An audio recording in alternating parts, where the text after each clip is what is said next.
Oh, there's no ifs, ands, and buts about it. We ain't making it out that first round.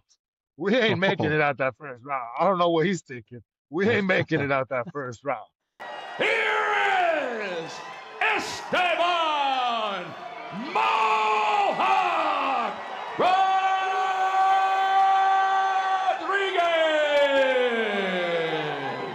Oh, and now, brother, man, what it do, baby? What it do? We here, Let's baby. go. We here. I knew you was gonna bring that high energy. I love it, man. Let's Oh go. man, I'm here, baby. Life is too short, man, and we're doing too many big things to be all sad faced out, man. There's so many good things to be grateful for out here, man. Let's go, brother. I appreciate that. How are you feeling, brother? Thank you for joining the Oh show, man. I man, really appreciate it. man, I am feeling phenomenal, man. Ready to get back in there again. Ready to show the world, man, the next $1 million fighter. We got some Can you hear we me got a good? Can fight you hear brewing me for good you too? for sure. Yeah, I All hear right, you. cool, Vince. Good. All right, cool, Vince. Yeah, I was gonna say we do have a fight brewing for you that I definitely want to talk to you about. Let me Oh ask you though man, first, yep, because yep. you're coming off that big win back in November against Zach Cavendar. You went from fighting on the free fights to fighting on the main event, headlining in your home state, coming out with a huge knockout, a spectacular performance. If you can, just take me through the emotions going into that fight, and did it come with more added pressure fighting at home? Oh man, yeah, no, 100%, man. I've always been the underdog, man, going into somebody else's backyard and being able to have that prelims to main event opportunity, man, was just something that I've never been through before. The emotions were just uncontrollable, man. Getting there, the crowd was just insane, man. Like I didn't know how to handle it, to be honest, because like usually I stay focused before the fight.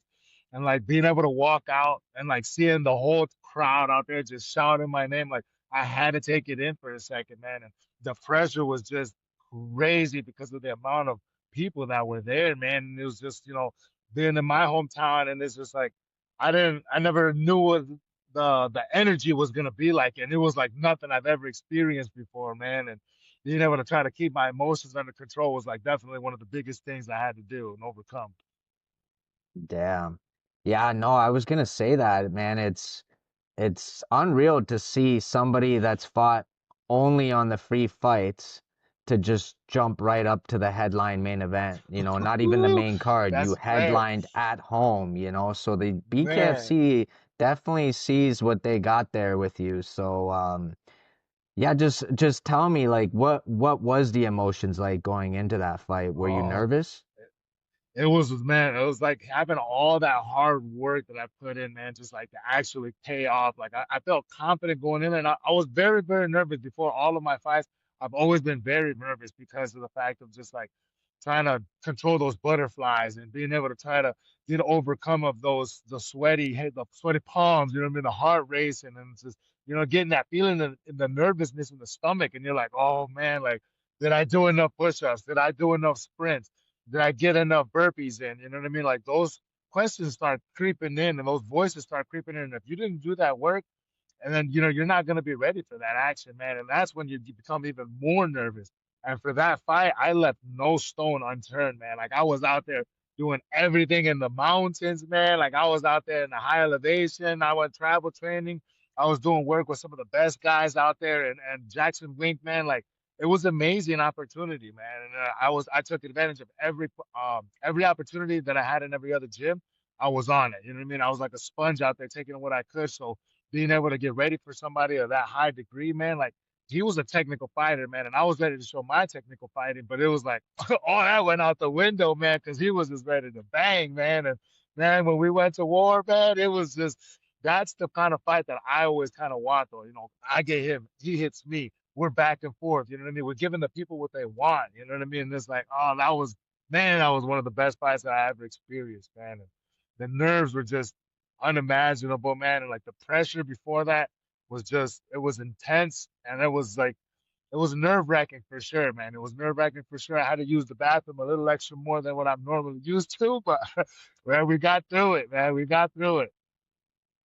Yeah, that's so interesting to me, man. That's a question I like to ask every fighter, just because just trying to put myself in those shoes myself, I would be super nervous, you know, like I definitely deal with like anxiety and nerves and I'm not even a fighter. So I can't imagine what that feels to make that walk, especially so close to your home in Michigan. How do you manage those nerves? Is there like a technique to like a breathing technique? What do you like to Yeah, turn to for so that?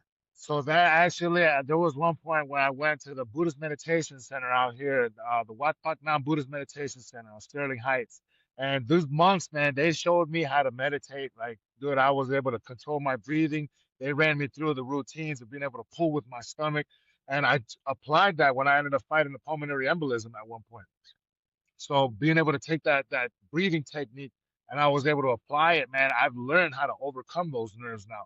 Being able to get in before the fights, I just make sure I'm breathing.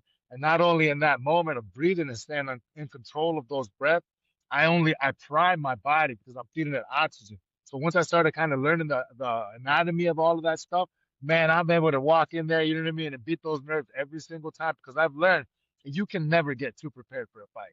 I don't care how long you've been training. I don't care who you've been training with. Before every single fight, I get those nerves. I get scared. I'm like, oh man, here we go again, man. Something's gonna happen, man. I don't know what's gonna happen, but something's gonna happen here. You know, I get into that butterflies in the stomach, man. So it's like being able to apply that breathing meditations, man, like really helped me out. In through the nose, out through the mouth, and just focusing strictly on that repetition you tend to like it, and it primes the body, man, and it primes and it gets it ready to be able to perform in a way like you know what I mean. You can push it to those high limits. You can push it to the high RPM, and you won't feel that lactic acid because you're already kind of feeding it oxygen. So the way I look at it, I'm getting my body ready to be able to keep that pressure down. You know, keep that acceleration down. RPM very high at a very long rate. And is that something that you practice every day or is it just before a fight? I mean, I try to practice it in all my routines that I do, man, because it's like it's very what's the word for it? It's very centering. It's very centering for me when I'm really able to lock into that breathing routine and really just in through the nose, the out through the mouth, and pulling only with those muscles.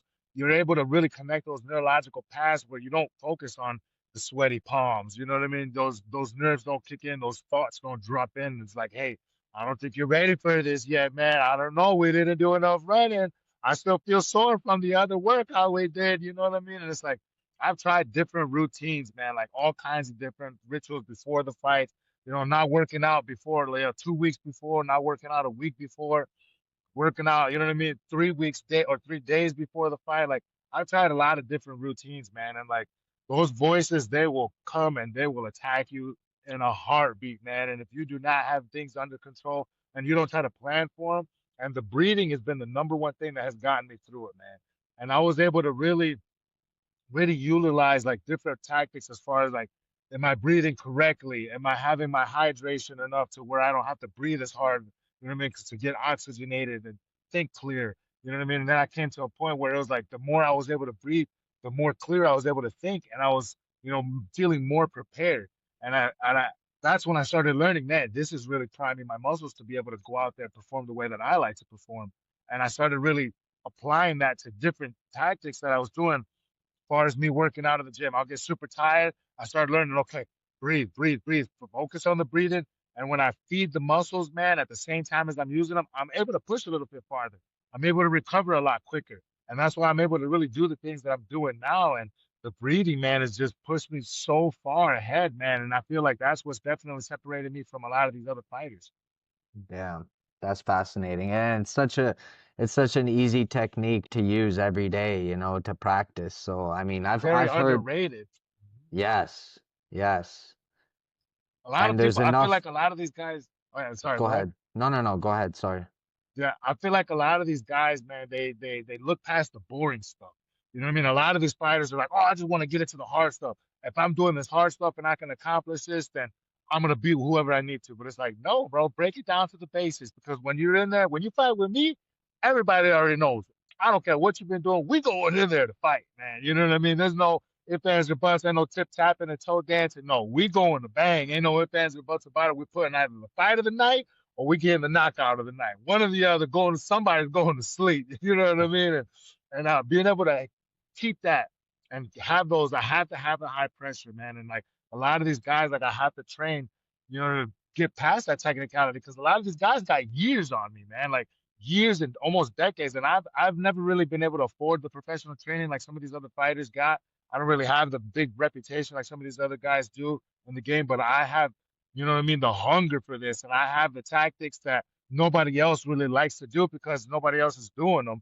You know what I mean? So I feel like if I can attack those boring, the different routines that nobody else is trying to do, I'm gonna get results that nobody else is getting. And so far, it has been perfectly, executed, and it's been working phenomenally for me, man. And I'm able to show these guys a whole new degree of pressure, man. So it's like I'm just touching my prime too, man. And it's like there's so much uncovered here and so much untouched here. So it's like being able to get to these points now. Oh man, like I'm excited. I'm excited for this next chapter, man. And like I'm just still learning this stuff, but like stepping into this, I'm like trying different things and learning new things. And man, it has been phenomenal. Mm, that's amazing, man. Fascinating to hear. You did say it came with some added pressure fighting from home. Is that something you prefer, fighting so close at home, or are you one of these fighters that would rather fight like out of state or out of country? I mean, I feel like definitely I feel ready to go out of country because it's like I feel like I fight Yeah. for the people. Me being like I get my energy from the people. Being at another person's backyard, I get that mentality of all right, I gotta go take this person's head off. I'm in their territory. I gotta do this for my people. They need a new home. I'm here to pick up some people, recruit some people, and do this for the people that are here. And then there's a time when I was here in my hometown, I'm like, man, I have to do this for the people. Like I gotta do this for the people. And like this is where it is, like right now that I'm like really, oh, excuse me, they're running up on me right now. But That's okay.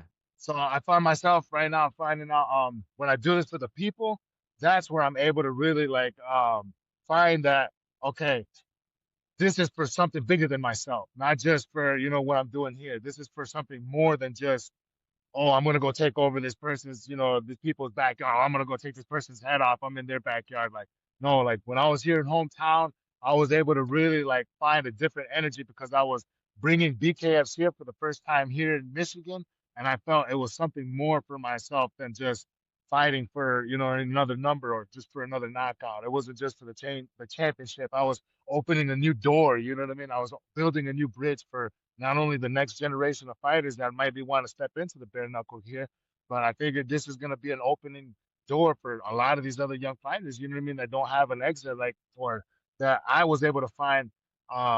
DKFC, I was able to find my piece. You know what I mean? Like this was kind of saved my life. You know what I mean? So I feel like I can bring that to other fighters, being able to bring that here, and like that pressure and that energy coming, what I mean, here in hometown and like doing that and finding that purpose, I feel is completely different than being able to go into somebody else's backyard. All right, they're sending me. I'm the lone warrior going out here to fight this gladiator in this town, and let's find out if you know what I mean. I'm either gonna bring his crowd home with me, or if I'm gonna get my head taken off. You know what I mean? No, I definitely understand that, man. Did you have your family in attendance that night? Oh yeah, man. I had that. Oh, everybody came to this one, man. Like everybody and their mama, man. It was. I was like, I was blown away by the support that I had. I was blown away. Like my daughter helping me, being able to, take care of the kids, to be able to get the training that I did. My wife organizing everything to be able to make sure I was training right. Being my manager, like she was able to put my training camp together. Like took me to the highest peak, 14,000 like 115 feet elevation that we were up there running.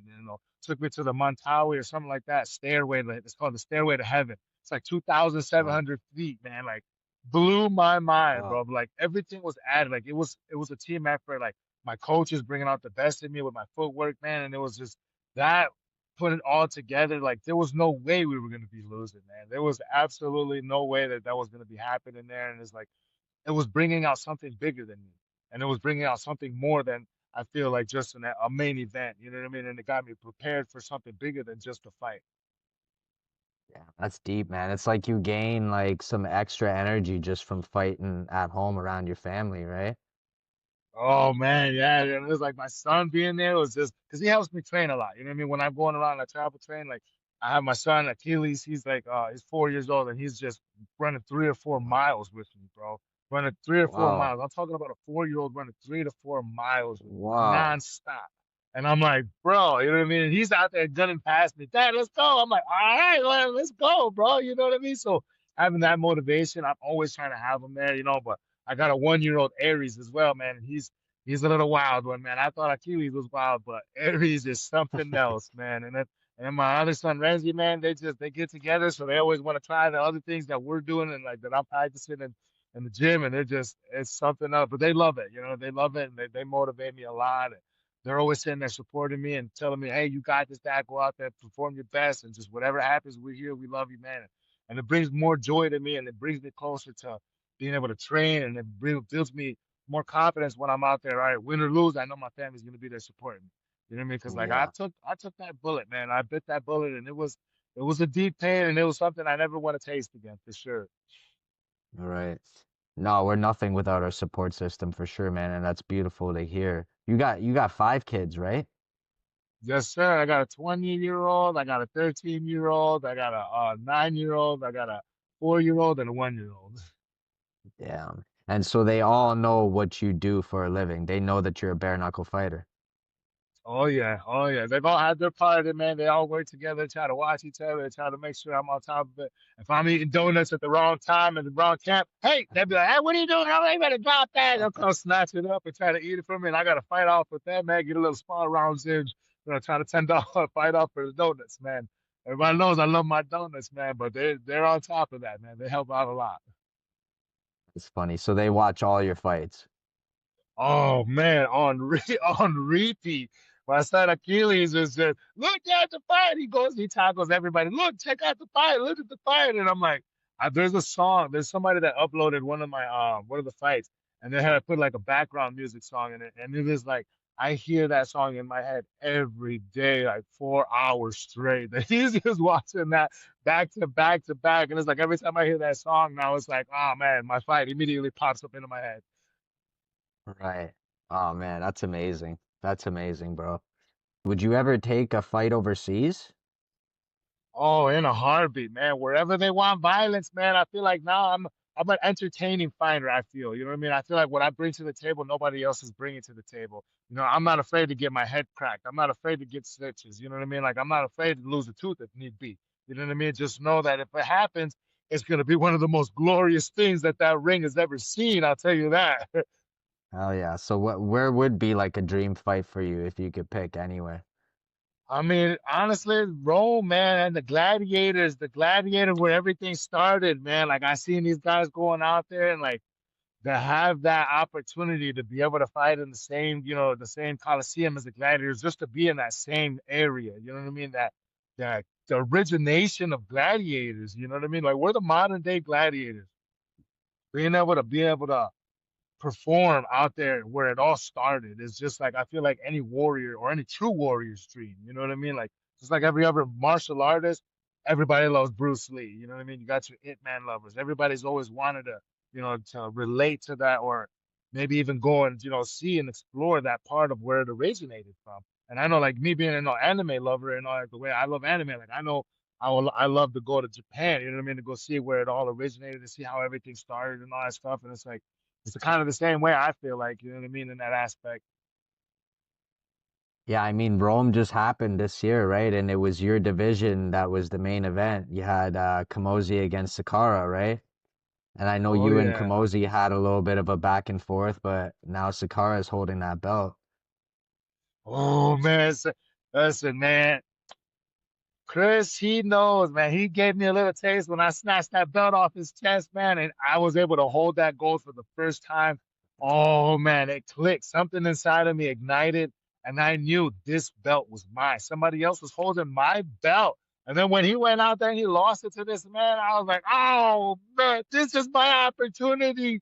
I was like, now I know for sure. I was like, I told Chris, I was like, hey, I know the time is gonna come back where you're gonna want this belt, but I'm gonna go get that belt back one way or another, man. I was like, I'm bringing that belt back to the United States, and when I make that happen, man, depending on if you want to grab at it, I was like, we'll make this dance happen, man. But there's no ifs, ands, or buts about it. I'm gonna go get that belt, man. Sakara has no idea what's coming, man. Like these guys, the way they were able to dance and the way that I see them fight, everybody has a game plan, man. So there's a mohawk in their face, man. Then it comes down to the real nitty gritty, man. And you got to turn into those true human instincts, man. Are you gonna be aggressive? Are you gonna just bounce up and curl up and be like, crack under pressure, or are you gonna be that diamond and fight back and give the true people, well, give the true fight of what they want, the people, and have that real greedy digger, that, going in and back and forth, and it's just that grit, you know what I mean? That true warrior spirit coming out and displayed out there. And like that's the glory fight, that I've tried to achieve every single fight, man.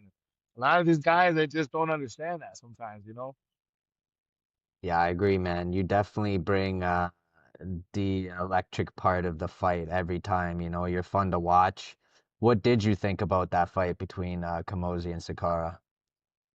I thought it was boring, man. To be honest, I was like, I wanted more action, man. Like I'm an action Ooh. fighter, Like I love to see the action, man. And like the whole tit for tat, I didn't see enough pressure from the champ. I didn't see enough pressure from Sakara to be able to even take that fight. And you know what I mean? That's why you don't leave it in the judges' hands. You know what I mean? You can't go in this game, like especially bare knuckle. If you're bare knuckle, and especially in the 205 division, you got some serious power. You got some serious speed. Because I know, because I've been dealing with some titans, man. Like I have not had any easy fights. All the fights that I've had, they've been throwing me to the wolves, man. My first fight, Eric Murray. That man was undefeated, and it was in the heavyweights. I was 215, I believe it was. He was like 213. We came in at that range. Man, listen, that I blew that man's bottom four teeth, and I didn't even know I was capable of that. I didn't even know I was capable of that. And then come that second fight, I went in there and I destroyed this man within like 48 seconds or something like that. And again, I was like, whoa, I was mind blown. My next fight after that, unfortunately, I bit the barrel. I had to find out the hard way, you know what I mean? Like I have to recover, I have to stay focused on certain aspects of things. And I went out and I put the judges, I put it in the judges' hands. I think I threw like 500 or 400 and like something over 400 punches, I would say. It was like well over 400 punches in 5 rounds. And I still could have kept going, man. And I left it in the judges' hands, and unfortunately they gave it to the other man. And I was putting pressure the entire time. But since he was hometown, they gave it to him, and he didn't throw as many punches, and he was more on the clinch game, and I had no experience with getting off the ropes at all. So that was a very difficult pill for me to swallow. And after that fight, I started turning over stones, man, and I left no stone unturned. I started filling in the gaps, and I went in there the next fight after that and just straight domination, man. Some of the best 2 rounds that Big KFC's ever had at that time. That was at Salt Lake City, Utah, man. And woo, that was a banger, man. That was a banger. We got fight of the night, that one as well. Which that Miami fight that I lost was also fight of the night. So then after that, I just been dominating ever since, man. I just been finding out I cannot leave things in the judges' hands anymore, man. And I've been able to bring something else that nobody else has been able to handle. And I just know me personally, I love a good fight. So I know me going in there trying to give this tit for tat, tat for tat, dancing around here and there, playing it safe. You'll never get that with me, unfortunately, man. So it's all, as they say, balls the wall, man. You know what I mean? So I love it though, man. Just going, you know what I mean, full blast on them, and it takes something else out of their book, you know what I mean, and it brings them into a fight that I feel comfortable doing. That controlled chaos. Yes. No, and you know what? I think you bring what the fans love in bare knuckle. That's part of the reason. That's the main reason I think people love bare knuckle so much is because most of the fights don't go to the decision and most of the fights end in a knockout, right? So you Oh definitely bring yeah. it, man, and we love to watch you fight, 100%. But let me ask you about that loss against Escoboza, right? That was your only loss on your record. What is like the biggest thing you've learned from that loss? I had to learn, man, like it doesn't matter what it is that you do, you can never truly prepare for a fight. You have to go out there understanding that, anything can happen. You can go and put your heart out and your heart and soul into it, and you still might come out short. But if you know that you're doing the work, because I know there was things that I could have done more in that camp. I know I could have recovered a lot more in that camp.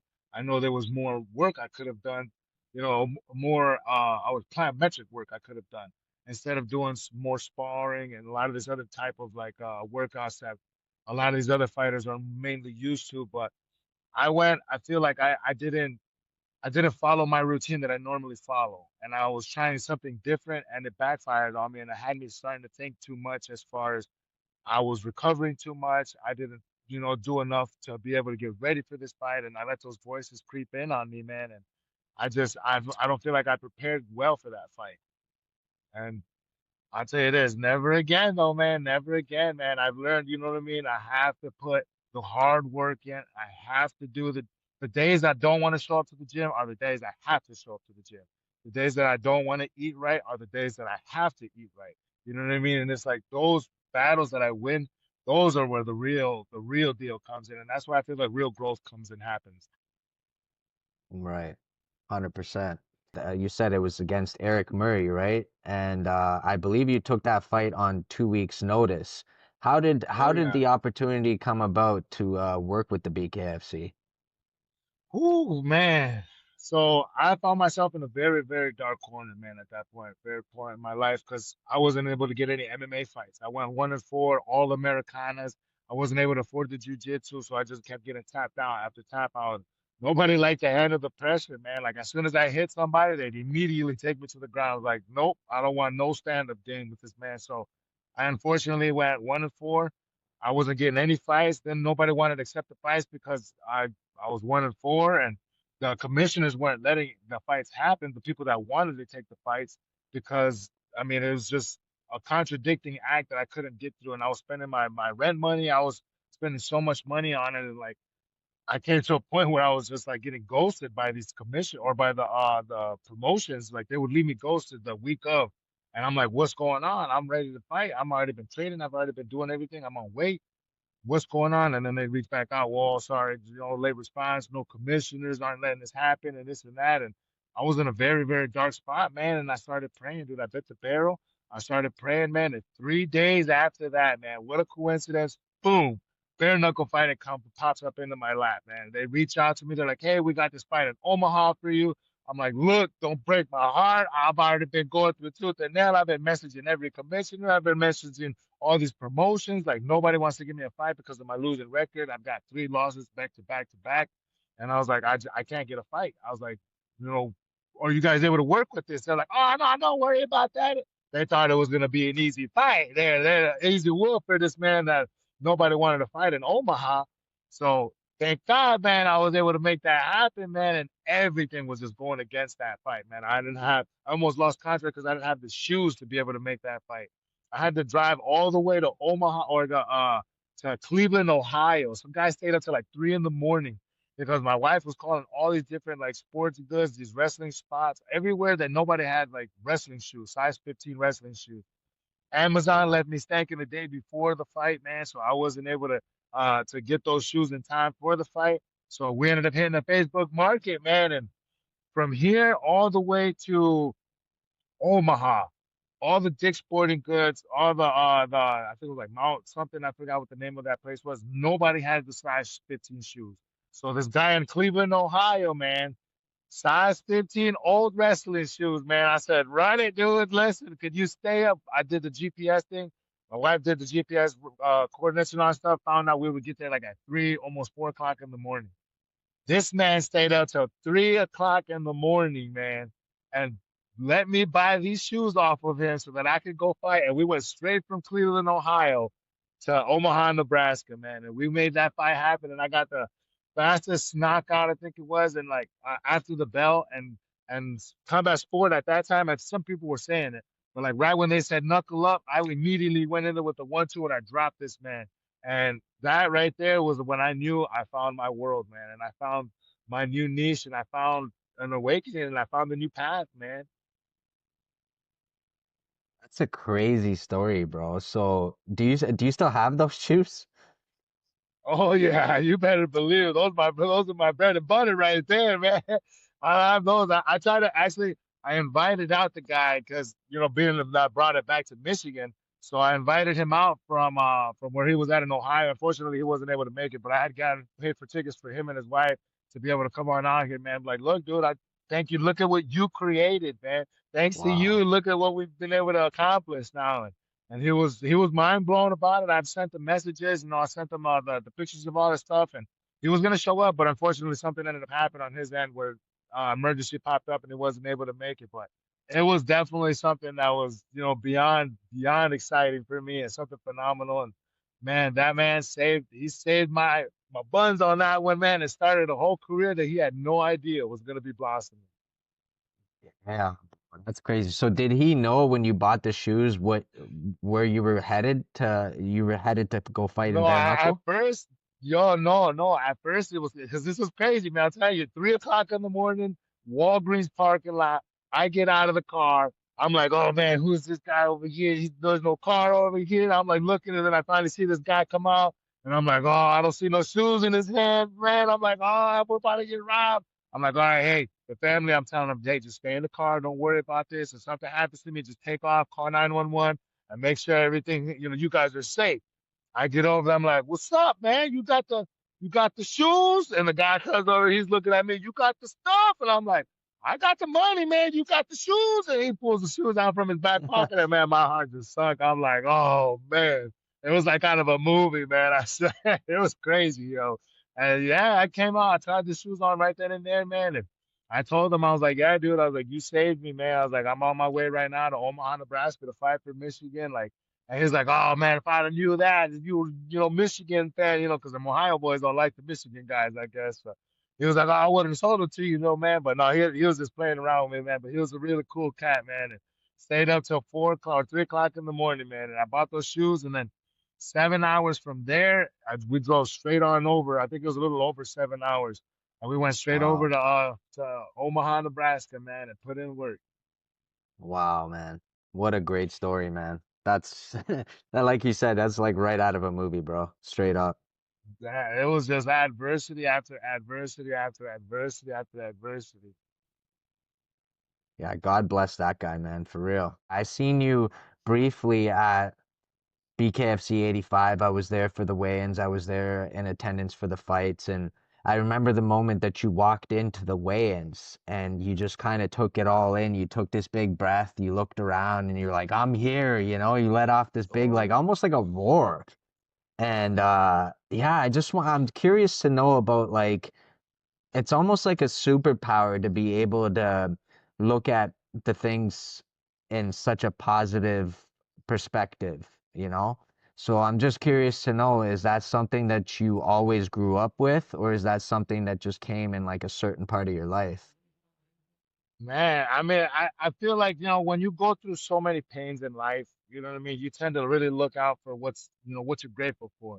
And like being able, like coming from my background and coming from, the adversities that I've been through, you know what I mean? Like we were never really gifted things, my background, we were never handed things, so, I've been picking up bottle cans in the alleyway and stuff, you know what I mean? Like it was a rough upcoming, man. So I've lost my parents, I've lost family, and it's like I've lost my kids before, you know what I mean? It's like I've felt almost every pain that you could think of, and I've been to prison before, I've messed up when I was younger, and it's followed me to this point now, and I've tried different things, and like I've wrote computer programs, I've done coding before, I've done all kinds of built houses, I've done fireplaces, and it's like when you see things, and explore different things that you've never been able to experience in life, I've started learning to be more grateful for them because I've never had anything like that coming up. And like the hard work that I put into now, you know what I mean? Seeing the world pretty much, seeing the country, being able to drive around, having BKFC drive me all over the place, man, because I don't really fly.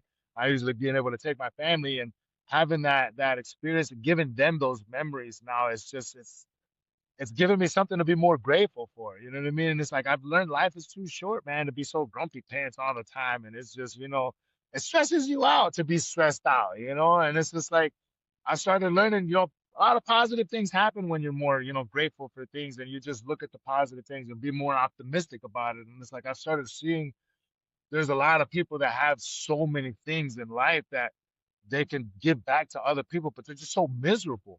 And I'm like, I started thinking to myself, like, why are they so miserable if they have everything that they want? And then I started realizing that they're not really themselves. They're not really, looking to see what brings a smile on their face. They don't look for what they find do what they do best with the least amount of energy. You know what I mean? And it's like I started realizing, you got to be more grateful for the small things in life. And I started really putting the microscope on a lot of the smaller things, especially being locked away from, my family at one point and, trying to impress the wrong crowd. I've learned, you know what I mean? Like I've learned from my mistakes, man. You know what I mean? Those people that I thought were my best friends and, had my back and this and that, they all left me stinking, man. You know what I mean? And it's like I was left high and dry. And it's like I had to learn, I started doing something more than for myself. I started realizing what I could get a different ignition for. And like I started realizing when I started helping out other people, man, I got paid in another currency, man. And it was another currency that I could not explain. And it's like seeing these kids, I went to go talk to kids before in elementary schools and community colleges, you know what I mean, and high school. I see these kids nowadays and they're like look up to me. Some of them have sent letters and it's like the the the aura in their eyes, their charisma now, you know what I mean? Like that energy in their eyes is just it lights up and they find hope. And it's like I see now what I'm supposed to be doing in this life because I've thrown my life away when I was younger. And it's like now being able to find this and do what I'm doing now, I know if I can do it, anybody can do it, man. Because I got a lot of felonies, messing with guns when I was younger. And it's like I had, my medical card, and then I tried to order too much on my medical card, so I had, cases on that as well. And it's like now being able, it's all legal now though, so it's like being able, I see everybody out and about now. I'm like, man, I got locked up for this before, you know what I mean? But it's like, you got to start tending to are you going to be mad about certain things, be all, grumpy pants, or do you want to be, grateful for some of the things? It's just the way you look at it. You know what I mean? I can be, oh man, they took my license from me and all this and that. And it was just a little extra that all these other people have more. And it's just, I had all the excuses and all the reason to be mad. But then it's also like, what is that going to benefit? You know what I mean? It's not going to make anybody happy around me. It's not going to help anybody else around that's going to be, you know what I mean, in my environment, and all. And it's like, I'm gonna just take it out on the people that don't deserve it. So I just started realizing the more I cling on to the positive things in life and the more I look at and be grateful for what I have or what I don't have, you know what I mean, that I can achieve, then I can, put a smile on my face and be a little bit grateful for what it is. Get to walk Yeah, through the fire a little bit more, a little more shielded, I would say. for sure. I love that, brother. And I feel like it's contagious, bro. Like seeing you smile, seeing you have this big energy brings it out of me. It brings it out of everybody around you. You know, as soon as you enter that room, everybody sees that big smile, man. And how can you not smile? So how Man, it's long do like, you man. go Oh, ahead? sorry, go Sorry. ahead. Yeah, it's like that. We're on the best promotion in the most fastest growing combat sport in the world, man. We're talking millions of viewers, thousands in attendance, man. It's like we're building something that nobody else has seen. That you don't see any Yeah. bare knuckle fighters out there right now. The other bare knuckle promotions that are doing this, like, yeah, you got some other come up and coming too, but you don't have, any other promotion like BKFC pumping out so many events and changing so many lives. And it's like things are happening on a level that nobody is like taking consideration yet. I mean, they're starting to see it now, and everything's being taken more serious now. But before, like look at David Feldman before, like all the no's that he had before he finally got that yes. On now all the people that before I bet you were popping slick are right in his inbox trying to get in on the piece of the pie now. And it's like, Yeah. man, come on, you guys. You know what I mean? It's like it's just seeing this transformation and being part of this transformation is like, how can you be so mad or grumpy about it, man? It's like you go and you get in there, you see all these guys like, yeah, they're dehydrated, all this and that, weigh-ins, but it's like, hey, get on weight a week before. I'm on weight a week before. I'm probably one of the only bare knuckle fighters that pulls up to the weigh-ins with a salmon fillet or an omelet. Like, hey, can I eat this real quick? Let me check my weight real quick. You know what I mean? And it's like a lot of these guys are like, what is this guy doing? Has he got a salmon fillet over here? Like, what? And I'm like, hey, I just want to make sure I can eat this. I'm not my good. Like, I like to drop down just a little bit below and then I gain back up. So I'm not looking like a freaking mummy going through there, you know what I mean? A zombie. And it's like, it helps me so much more. And it's like, that's why I'm able to dominate to these guys. Like, these guys are bringing their best, and I'm dominating with the little training that I have now. And I have so much to learn still. So just imagine when I really, really start learning more and more and more of like professional boxing. Like, I don't really have professional boxing like training yet. You know what I mean? And it's like my coach has been amazing. Coach Calvin, man, like he's been doing all of these amazing things to bring out the best in me. And it's like he's a phenomenal jujitsu man. He does everything with the jujitsu, the grappling, the wrestling, like they are dominating right now. And it's like boxing now is like that's my cliche, and it's like I'm just starting to learn that. You know what I mean? So I don't really know, and like we're taking what we can from the best people, and we're applying it to what we're trying to do. And I'm just like, okay, I need you to be my custom model. I want you to, you know what I mean? I want to train like Mike Tyson. I want to train like Muhammad Ali. You know what I mean? Like I want to do some Bruce Lee stuff, man. It's like we're gonna bring all this together. We're gonna see what it makes. You know what I mean? So it's like me, my fight style too. It's like everybody that's watching me fight and starting from the beginning, they're seeing what I'm becoming. You know what I mean? Like my molding is just something different because I'm ready to do the work that nobody else is willing to do. And it's like I know that I'm ready to do the things that nobody else is willing to do in there. And I know that I'm ready to go, you know what I mean, burn the boats, baby, and just send it. You know what I mean? When that comes to that knuckle up, man. And it's like a lot of these guys try to play it safe, and that's their downfall, man. And it's like it's a sport, man. All love and war, bro. But it's like we're here for the people, baby. I'm coming for your head, man. You know what I mean? Like there's gonna be blood, baby. There's gonna be blood, Can feel it on you, bro. You love this shit, you know, and it's man. exciting to see, man. It's exciting to see a fighter of your caliber just be so excited about the promotion, about the sport. Like you said, man, BKFC is doing major things. The alien of combat sports, the fastest growing sport in the world, Yes. you know. So, man, yeah, I'm grateful to be a part of it. Everybody should be grateful for sure, like you said. Do you cut a lot of weight? Well, I walk around like at 245, man. I love my donuts. I love my donuts, man. Okay, so But 245. yeah, it takes me about, I mean, give or take. Once I get contact, I usually, all right, I start immediately eating healthy. I immediately cut off all breads. I immediately cut off all soda, and I just start trying to eat healthier and healthier. You know what I mean? Tuna, salmons, turkey, chicken, and all that good stuff. And man, dude, like I love to eat my donuts, man. Like I love my pastries. I love my sugars, man. My Cuban side of me is just always like pastries. Ah, food attack. But man, it's just like my weight cuts though are very easy because it's like the discipline that comes with it. I'm able to really it makes me appreciate the food a little bit more. For sure. For sure. I can see that, man. Yeah. Hey, man, weight cut's never a fun part of the game, but everybody does it, man. So it's either you do it Yeah. or you get run over, Yep. right? It's one Yeah, of and it's those like I see these things. guys do it the week of, man. It's like they drop like Yeah. 20, 30 pounds, 20, yeah, like 20, 30 pounds the week of. And it's like, why?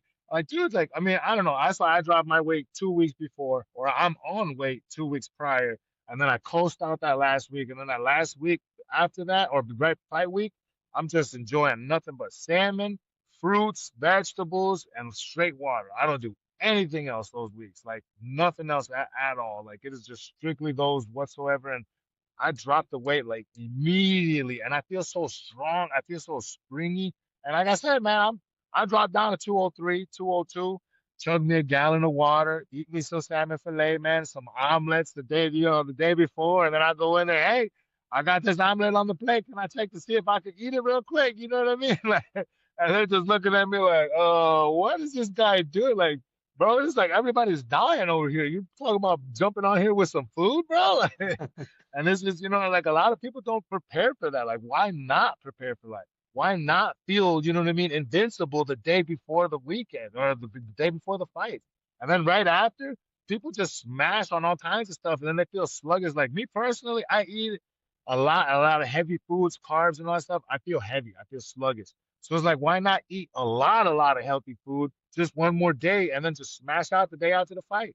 But a lot of people, I guess, don't do that. And you know what I mean? They suffer so much the week of, and that day before the fight, they're dropping 10, 15 pounds, and it's like, bro, like I'm dropping 2 pounds, 3 pounds the day before. You know what I mean? And if I want to, I just an extra 5, maybe 6 pounds, and just chug 2, 3 gallons of water and be good. You know what I mean? And oh man, I mean, I don't know. A lot of people just do it a lot different, man. But I like to Yeah. consider myself the king of weight cut, man. When it comes down to it in the Mm. BKFC.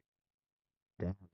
Seems like you got a great formula there, because like you said, every fighter I've pretty much talked to has told me that they save most of their weight cut for like the last 2 days because they don't want to deplete themselves too early. But then it's one of those things, it's like you're depleting yourself pretty late in the week too, right? Right Hmm. before the fight to be dehydrating Yep. yourself like that too, right? Is I don't know if that's any good either, you know? And then it's like you playing borderline with the kidney. You know what I mean? You got kidney failure on the Yeah. table when you're dropping weight like that. You got all kinds of different stuff on the table when you know. And then I feel like, okay, if I can get to that point now where I'm like, I'm not gonna be doing all that crazy. I'm not gonna deplete myself that day up before, because then I'm not gonna perform my best.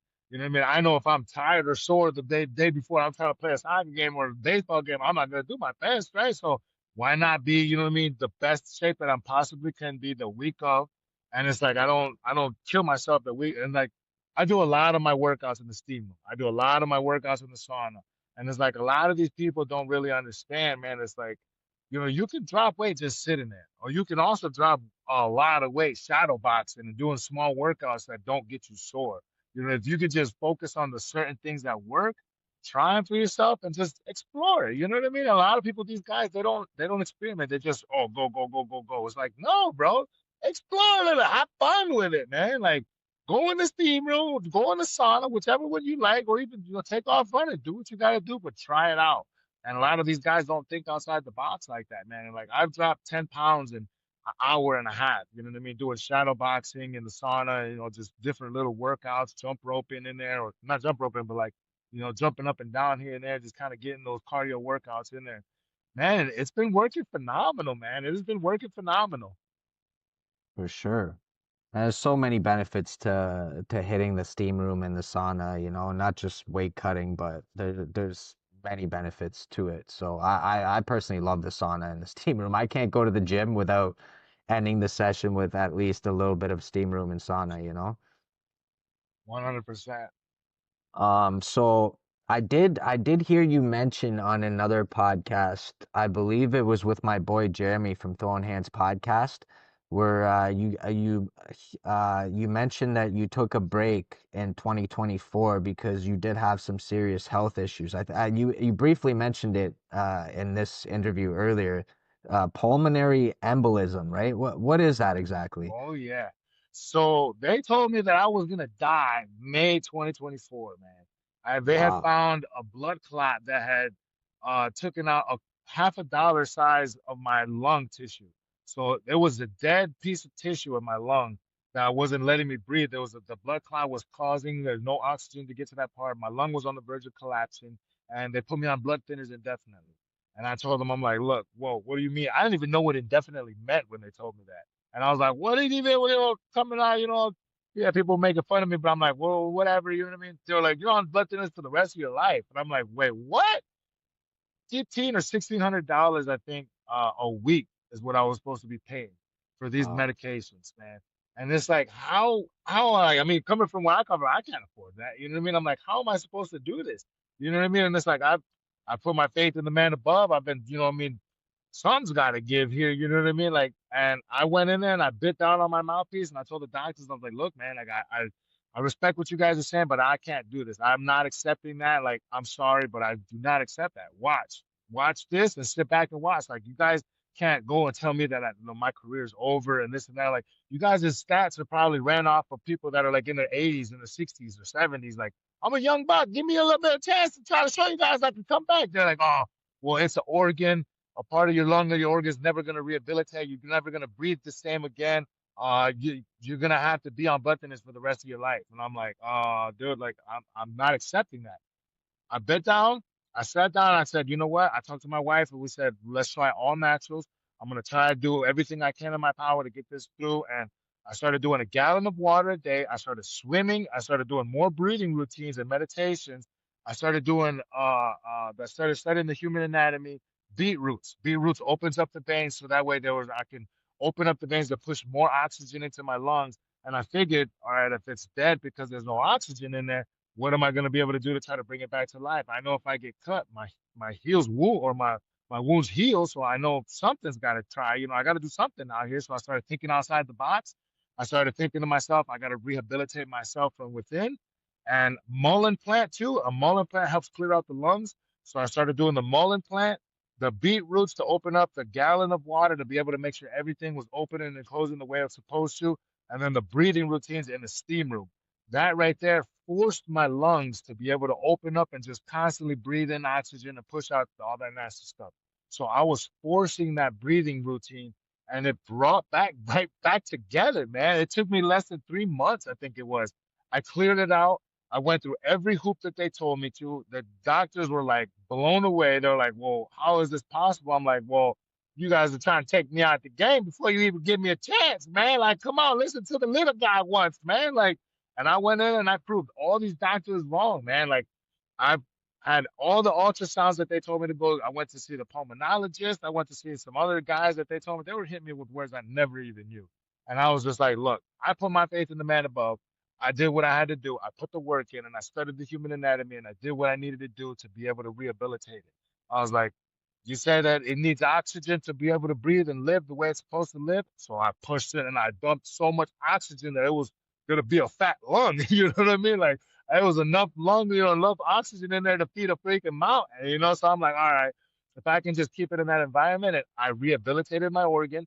They told me they were like never knew anything like this could be possible, and I'm like, well, why don't you guys use this to like update your information, bro? And it's like I just kept getting shut down. I kept getting shut down, and I'm like, well, I'm going to show the world what it really needs, what it takes to be able to rehabilitate from this.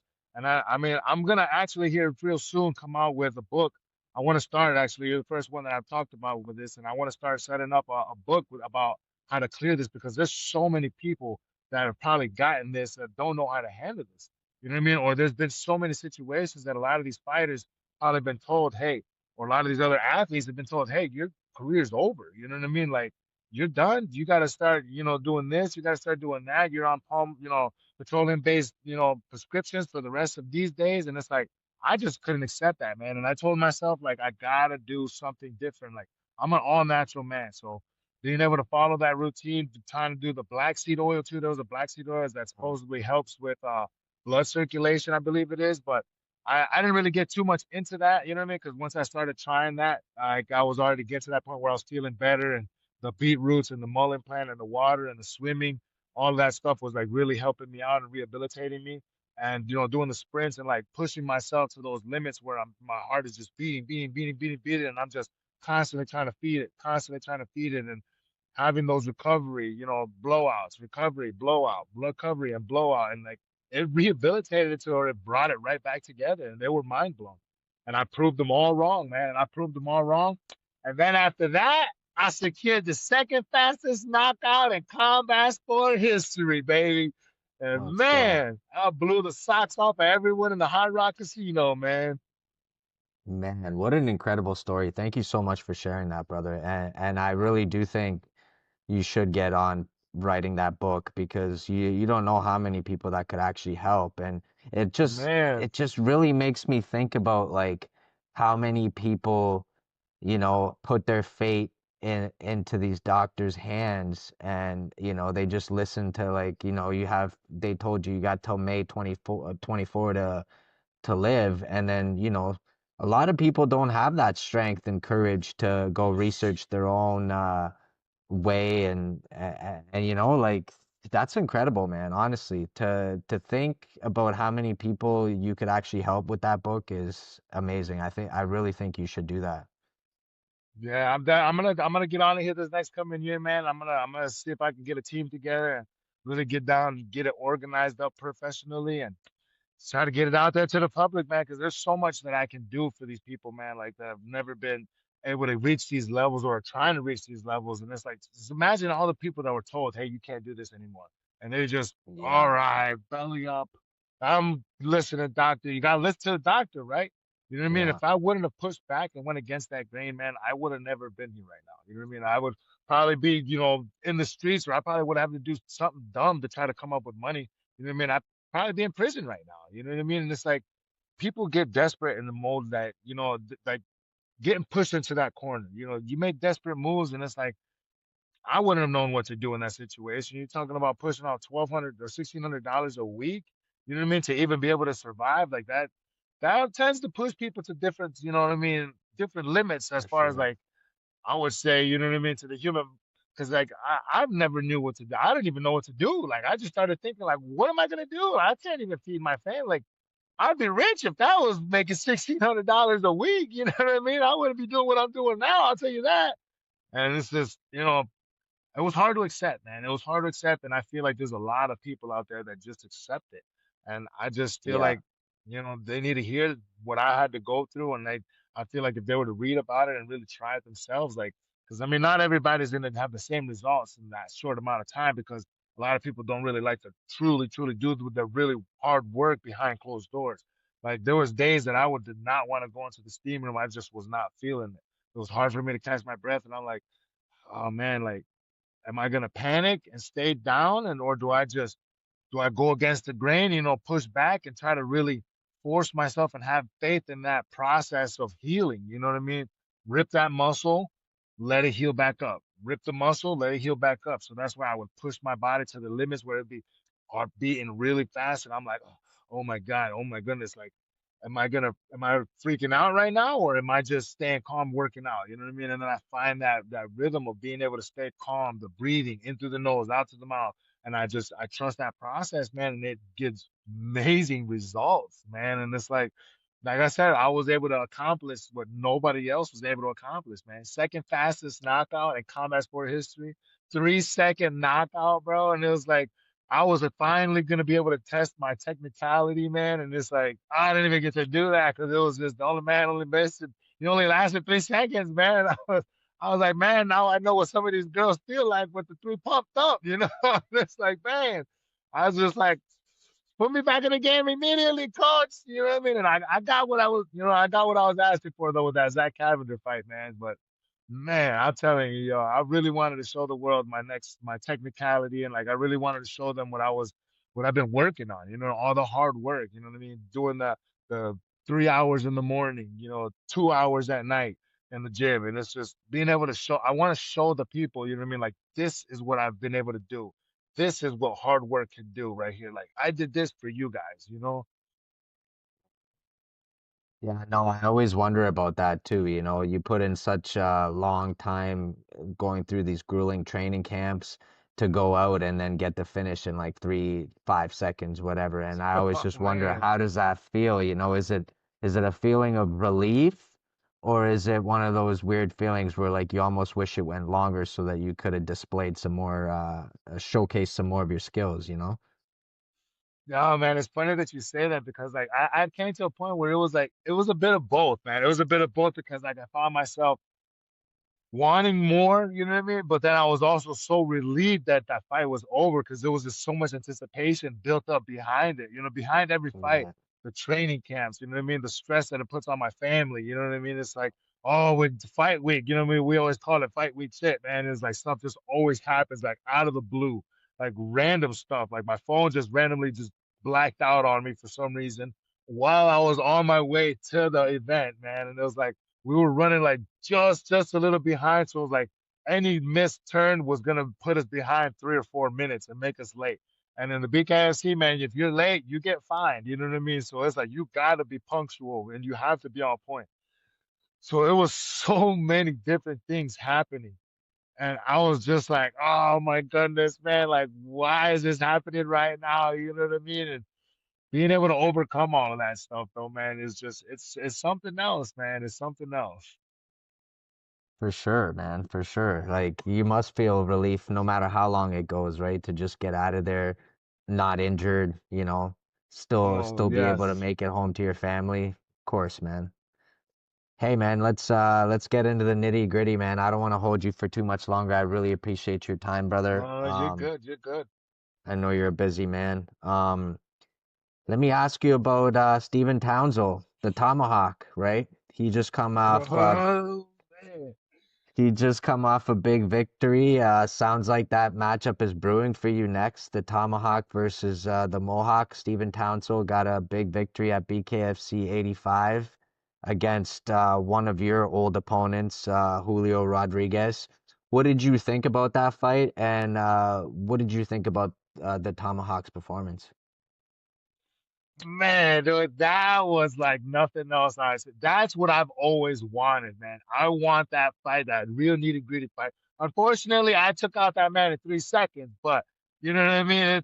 I want him to keep that same energy because if we can have that same fight, man, like I know it's gonna be one for the books, man, and it's gonna one that's gonna put us either up there with the greatest, you know what I mean, or we're gonna have one of those fights that are gonna be talked about for centuries after centuries after centuries, man. And it's like that man is a dangerous man. Tomahawk is I've always respected him being a hawk, you know what I mean? He's got it, yo. You know what I mean? He's got that energy and like understanding when you're rocking a mohawk, man. Like when I got my mohawk, I told myself I'm only gonna be one of the biggest, baddest motherfuckers that I've ever seen on the streets, man. And it's like I was at a turning point where I said, "This is it." You know what I mean? Like I'm not gonna be like anything else. I want to be different and I want to be like badass. You know what I mean? And the Mohawk was the first thing that popped into my head, man. And seeing those Tomahawk guys and like he's the actual Tomahawk, you know what I mean? And the Florida's over there too, and like he's been rocking it too, man. And like I respect that, man. And he is a savage when it comes down to the throwing down with the knuckles, man. I know me and him going out there performing for the people, it's gonna be one that's gonna be talked about for ages, man. And it's a warrior's dream, you know, a warrior versus warrior. You know what I mean? A battle of the Hawks. You know what I mean? Hawk versus Hawk, baby. Let's go. You know? Yes. No, that's a huge matchup, and that would be a huge name on your resume. You know, Stephen Townsend is a veteran in this game. You know, it would be a great accomplishment for you to get that done and for you to even get Oh that fight, man, you know. So I want I all the guys above me. let's go. Let's go. I did have the privilege of asking the Tomahawk in the post presser about a prediction for your fight, and you were also in that room, and he did predict a second round finish. What is your prediction for this fight? Knuckles to Knives is officially sponsored by Blues King 24/7.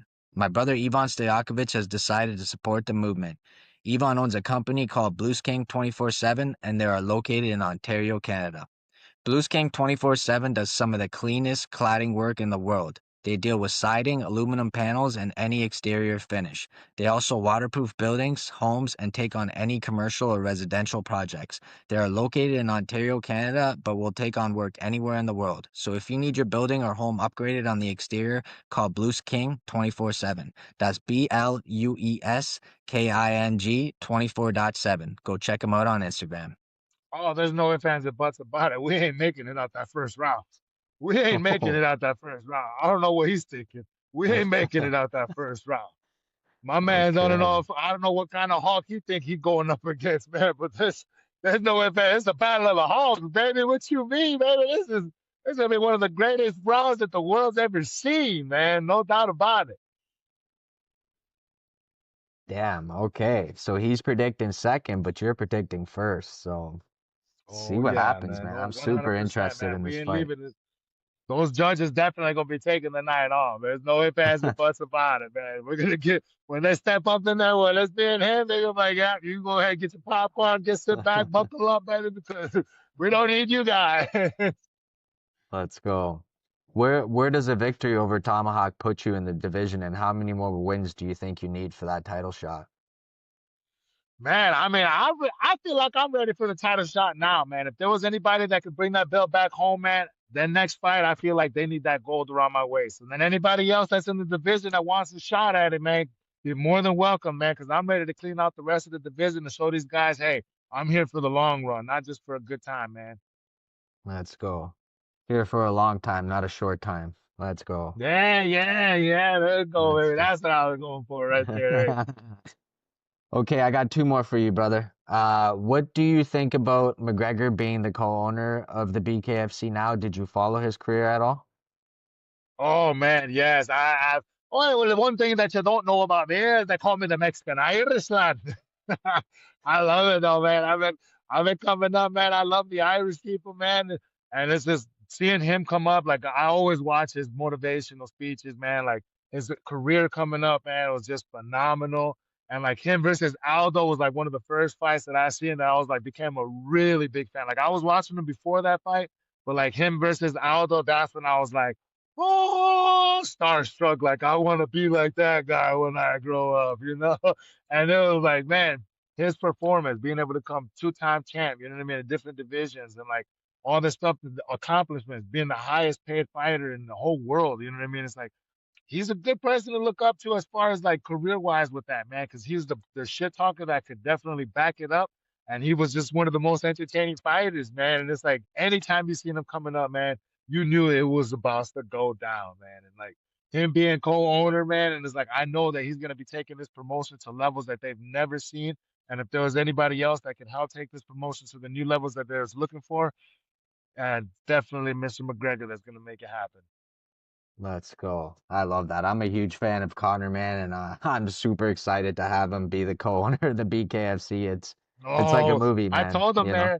Yeah, I told him after that fight in Hard Rock, man, I got to link up and talk with him at the bar in the middle of the Hard Rock, man. And, oh man, I told him like, hey man, you don't know this, but you were the creation of this chaos too, man. Like one day we're gonna be racing yachts, laddie. We're gonna be racing yachts. He's like, oh, I'm gonna swim off me lot tomorrow, lad. I was like, man, this guy's cool, man. It was awesome. He grabbed my knuckles, man. It was like starts hitting his head. He's like, "Oh, you got knuckles a champion, laddie." I was like, "Oh, dude, this guy's fucking cool." I swear, oh, I'm not gonna go down for no assault crazes. You took my hand. I was like, I wasn't Wow. hitting you. That was all you, boss. That was all you, boss.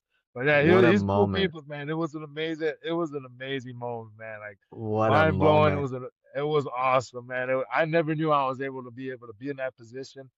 The it was just something that just blew my mind, and I was just blown away, man. The entire night, it was like a movie. That was another movie night, man. That was a whole other movie night right there, man.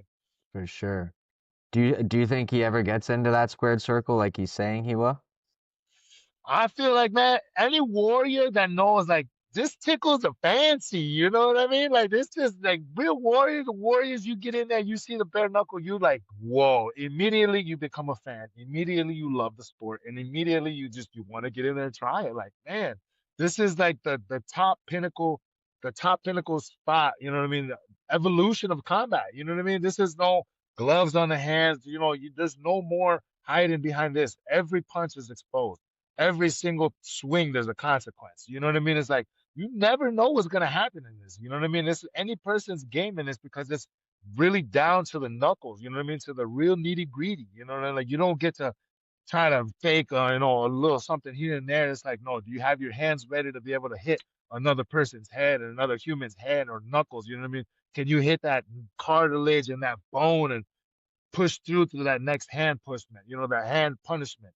And it's like a lot of people don't understand. Like I came out my first time like with my hands blown up like the doctor's office, the gloves when you blow them up, man, like they were insane, yo. Like my whole hands were puffed out, man. And like I had started learning ice. Ice was my best friend, and when I started really like learning more in the game, how to start swinging punches, and when I started learning, I got to build my callus with this. I started hitting concrete stuff, tiling, and hitting trees and hitting dirt. And it's like, man, like growing up watching anime and all this other stuff, like I've been hitting stuff here and there, always playing around, messing around. So, you know what I mean? It kind of paid off now that I think about it. But it's like being able to go out here and hit these guys, man, like I can feel like I can punch through cinder blocks now, man. Just some scary hands for sure. And I definitely agree, brother. I feel like McGregor definitely gets into that squared circle at some point. He's got two more fights left on the UFC contract. Once that is up, you best believe he's getting in that squared circle and taking that sport to a whole nother level. Oh man, dude. Like I said, they need to buckle up because it's gonna be a world premiere, man. Let's go. Hey man, listen, I appreciate your time so much, brother. Thank you for sitting down with me. I just want to know, do you have a last message for your fans and if you want to shout out any sponsors? Listen, man, you guys, thank you so much. Everybody that's out there dream chasing, you guys do not be afraid to take that leap because if I'm out here doing it, I know you guys can be out there doing it too. My family has been there supporting me. Get the people, the right team that's going to be able to be there. And if not, make it. You know what I mean? You're going to be your only cheerleader sometimes. Sometimes you got to be the only person that's going to be able to get yourself up.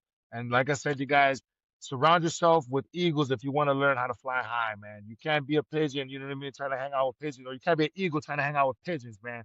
You got to get out there, surround yourself with good people, and thank you guys again for being able to support us. Thank you so much for putting us out there. All the sponsors that made us happen, man. Thank you, thank you, thank you for supporting me. And we are just getting started. To mark my words, baby, we gonna be world champions. It's only a matter of time. My man, I can't wait. Can't wait for the Tomahawk matchup. I hope it happens. And once again, thank you so much for taking the time, brother. And I hope to speak to you soon. Maybe when the fight gets announced, you come back on and we talk some shit again, you Oh, know? 100%. You better believe it, man. Anytime. I appreciate what you guys do. Thank you so much, man. Keep up the amazing work. We here, baby. We here. Let's go, baby. Knuckles to knives, baby. Let's go. Knuckles to nine. Let's go. Ah.